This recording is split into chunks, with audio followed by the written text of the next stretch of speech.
very long. Shloka 33. Wait, I've gone to chapter 16 now. All right. Yeah. Let's chant. Sadrisham cheshtate swasya. Sadrisham cheshtate swasya. Prakritirjnanavanapi. Prakritirjnanavanapi. Prakritim yanti bhutani. Prakritim yanti bhutani. Nigraha kim karishyati. Nigraha kim karishyati. All together. Sadrisham cheshtate swasya. Prakritirjnanavanapi.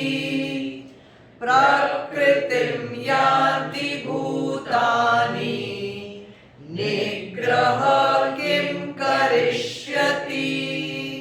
Beautiful shloka, and it will give you such a beautiful insight into your own self and why you do what you do and how you do it.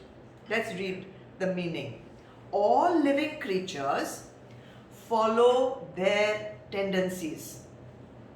Even the wise man acts according to the tendencies of his own nature. Of what use is restraint by force? Bhagwan is also surprised. Why are you trying to be, extra cautious? You will do what you have to do only because that is your nature.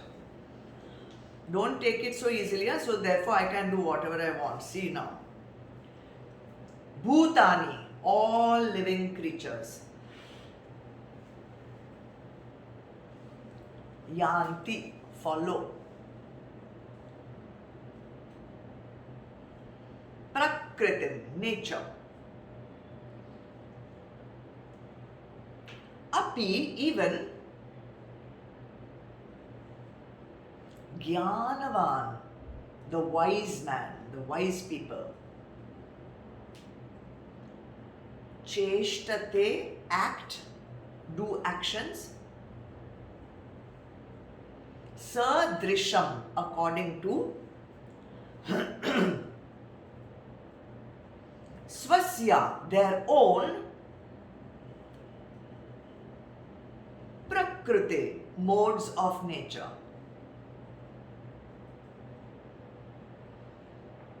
So, paraphrasing this much, it says, all living creatures follow their own nature.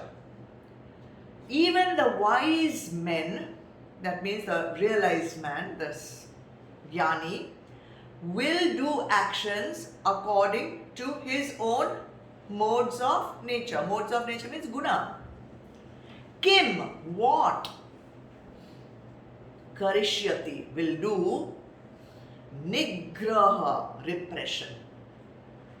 What is the use of applying repression? Means force.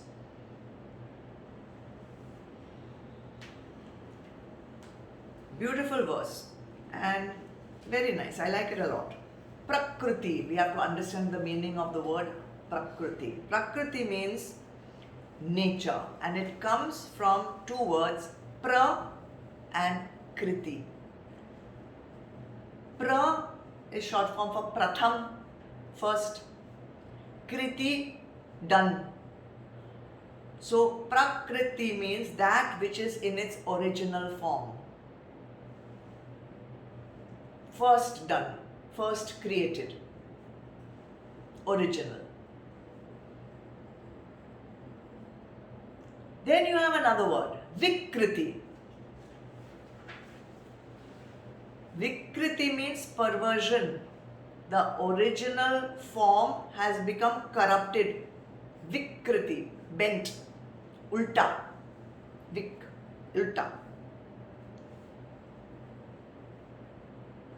And then Sanskriti, refined.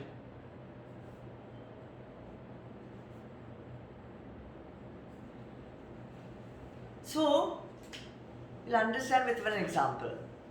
When we are born with our Prakriti. That is our original nature. So when we come into the world, slowly we get inputs, right? Now depending on the inputs which we get, if we get the inputs of the Vedas, we get inputs of Sadguns, we get inputs of, good Vidhis, whatever, say Vedic knowledge, then our Prakriti has a chance of becoming Sanskriti. But without any of that input, automatic. Now here, see, for Sanskriti, you have to actually make the effort of imbibing those qualities. But if you don't imbibe those qualities, then automatically, if you don't do, Sansar will do. So if you don't do, Sansar will give its own input. And unfortunately, we are living in Kali Yuga, So the inputs which will come from the Kali Yuga inspired Sansar. And that causes Vikriti. So if you don't train your children, then Kali Yuga will train them. So that's why I feel so happy when I see all my little Adish and Kerya and Vedika and Jainam and Akshara Star Charter. All these, when they come on to the satsangs, fills my heart that there is hope of giving some Sanskriti instead of letting the Vikriti just take over. And once earlier also, I think we had this discussion, how much to train the children and how far to take the children. So what you have to do basically is give the sanskars as early as possible, before 7 years. So you are sowing the seeds basically, and then once the child reaches an adulthood, mature, and buddhi starts, coming in and doing whatever it needs to do, they will revert to their own gunas. But at least there is a potential that seed will grow and take them to Sanskriti instead of Vikriti. And we are seeing that. We are seeing that in all our Shishus who have grown now, Ojas and Vidyut and Krishna and Nandit, Nitila, all of them now they are all seniors. Riya, they are all seniors, Kabir, Simran, they are all seniors now. Senior Siva Shishus. And somewhere, the seeds have been sown. Now we are just hoping that the correct tree grows. But there is always positivity. Something will make them make the right choices, and I'm 100% sure even if they make some wrong choices, they will learn from their wrong choices and come back to their original Prakriti, which has been Sanskritized. Okay, so the fact is that you cannot completely change Prakriti. You can add to it.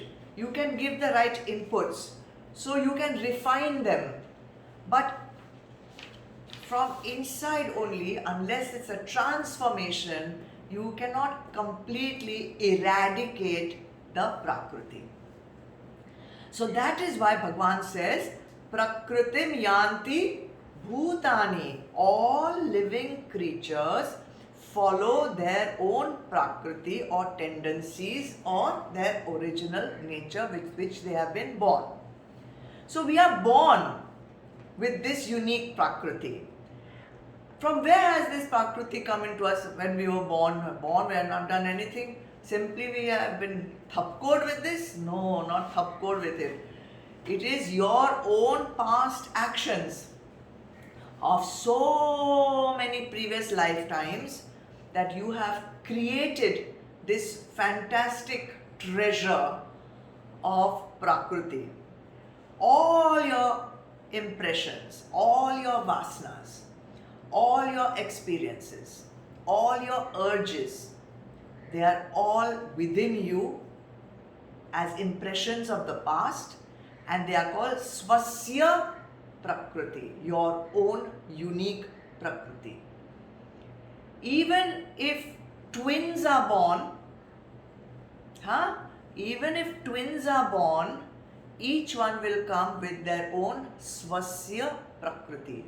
They may look identical. You know, you have identical twins and you have non-identical twins. We're not even talking about non-identical twins. They may look the same, their eyes may be the same color, they may speak the same way, they may dress the same way, but deep inside, their Prakriti is individual. That's why you say, but she's so different from her brother. She is so sensible and brother is so whatever, or please don't miss that. Brother is so nice and sister is so, I'm keeping it very gender neutral. So it's because you have an inbuilt Prakriti with your own tendencies, your own urges, your own vasanas, your own gunas, and these are latent. When there is an outside stimulus, you awaken that. And when it awakens, vrittis start rising. Vrittis is what? Energy.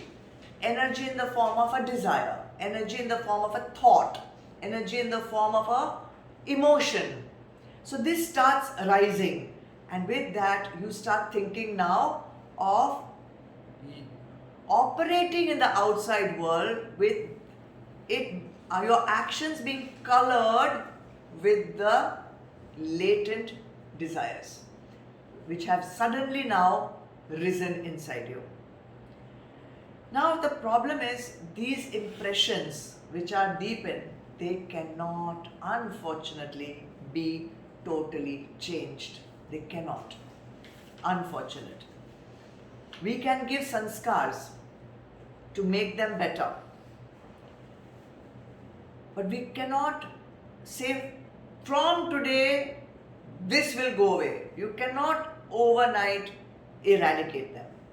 That is why Bhagavan says even wise men follow their Prakriti. So understand what that means. If wise men are following their Prakriti, but their Prakriti may be highly sattvic, and that is why they are following sattvic Prakriti, that's why their thoughts are sattvic, that's why their actions are sattvic, that's why their words are sattvic. So you can't, there's one, I don't know how to say that, it's in Hindi, one proverb is there, the dog's tail always will be teda only, kutte ka pooch teda hi rahega, something, I'm not good at all this. But it's like that, means like an example. Now take a dog and a cat. Dog is born with his own Prakriti, cat is born with his Prakriti. Dog will show their affection. They will come and jump on you, lick you, hug you, drool on you. Cat, if I feel like it, I will come. I'll play hard to get. So one Prakriti is like this, the other Prakriti is like that, and you cannot expect the cat to behave like the dog or the dog to behave like the cat. So accept it. Most important, recognize it. Recognize it. And how to recognize it? By your vasanas. What are your latent desires? What attracts you? What urges you to go out and do some action? What are the objects which excite you? What are the people you seek out? What are the entertainments that, make you excited? What kind of tastes do you have? What kind of, movies or books? These are the ways you can find out what are your latent vasanas. Because sometimes we attend a satsang and in the satsang we say, oh, this kind of movie is tamasic, this kind of movie is rajasic, this kind of movie is sattvic, or book, or food, or whatever that thing may be. And we say, oh, secretly we tell ourselves, oh my God, I didn't know my taste was so tamasic. I didn't know my taste was so rajasic. I must now no longer must eat batata vada. I must eat only boiled vegetables. Okay? Does it work? Does it work? Impossible. Impossible. Just because you have learnt it in a satsang, and we have done this exercise, I don't know, I must have tortured so many of you. And we did one quiz, this input is rajasic, this input is tamasic, and so much guilt. Oh my God, I have so many tamasics, I have so many rajasic. And then you try to force yourself not to have that. Does it work? No. That is why Bhagwan asks this question, Nigraha kim karishyati? What will restraint do? It's not possible. Not possible. So, in the first chapter, you saw Arjun totally collapsed, totally, inert. He could not get up. He fell down in his chariot. He was ignorant about all the dharma that he's supposed to do in that moment. What was the guna predominant in him at that time? Tamas, right? But Bhagwan had to wake him up from that tamas. Uttishta, he told him, get up. Yudhyasva, go, fight, do your duty. You are a Kshatriya. You are a Kshatriya. You cannot give up like that. So you need that kind of expert, coach. You need that Sherpa who will see that tendency in you, raise you by holding out his hand and pulling you out of tamas. So this is the advice to Arjun and to each one of us. That is why this text is universal and eternal, applicable everywhere and for everyone. So we have to understand one thing. Prakriti cannot just change because you have attended today's satsang and you don't want to be Vikruti and you want to be Sanskriti, and so you're trying to change your Prakriti. Not only that, each one unfortunately has a feeling that they can change others' Prakriti. You know what we heard today in satsang? If you have this kind of food, if you sleep at this time, if you do this, if you do that, then you are so tamasic. You have to change your Prakriti. Arey, you can't change your own Prakriti. And here we are on a mission impossible to change somebody else's Prakriti. Huh? So, this intellect which you have now, it has two jobs. One is the correct job, one is the wrong job. We call it higher intellect and lower intellect for lack of a better way of saying it. Higher intellect is using your vivek to understand what is sat and asat, dharma and adharma, shreya and priya. And that's the correct use of the intellect. The lower intellect is busy judging other people, saying my parosi is so bad, my husband is so whatever, XYZ, my wife is double XYZ, and my this one is this and my that one is that. You can't change anyone's Prakriti. They are what they are. They can transform themselves if they awaken, take the hand of the expert and allow the expert to pull you out through Vivek, through satsang. So, then what to do? Are we going to be doomed till we find someone who's going to pull us out of the well? What should I do? Is there anything I can do to embellish my Prakriti so that it doesn't go into Vikriti? Do you want to know? Then next time. Next shloka, Bhagwan is going to tell us in the next shloka. And if you all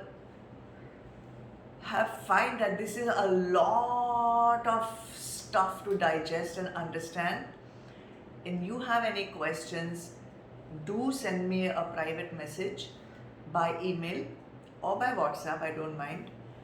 And instead of continuing with more verses, if you feel that we need to have a Q&A session also, then just let me know and we will have a break from the shlokas and we'll do one Q&A. Okay? Till then, what will you do as your sadhana? Check out through your actions, become aware of your Prakriti. What kind of things are attracting me? What kind of objects I feel, inclined to go towards? What kind of experiences do I like? It will give you a glimpse, a little view of the Prakriti that you are born with. And maybe you can also do a little bit further if you feel you've been attending for a while and you feel that, oh my God, my tastes have changed dramatically, my habits have changed dramatically, things which attracted me earlier have become so different now. Note that down also. So it gives you a little bit of a insight into your own journey, and maybe you need to keep moving on that line. Or if it has gone in the opposite direction, that also make a note. Maybe in some things it has gone in the positive direction, in some things it's gone in the opposite direction. What kind of desires do you have? What kind of thoughts do you get? What kind of actions come naturally to you? It's all, what was that word my Guruji tells me? Parikshan karo, parikshan karo. Okay? If you have questions, I'm not taking questions on Zoom during the sessions because I think it takes time for the questions even to arise. Otherwise, think of your questions, see if you can answer them yourself, and if you can't, put them to me. I will take up the questions maybe next Sunday or whenever needed. Okay? I don't read all your chats, so even if you have put questions on the chat, I've really not been able to see them. So send me a message, email or WhatsApp, and I will look into it. Okay? Let's end today's session with a prayer. Thank you so much for joining. And we also have an evening session every day at 6:30. Those of you who would like to join at 6:30 for Bhagavad Gita chanting and prayers and affirmations, you are all welcome to come. The link is always posted on the WhatsApp group.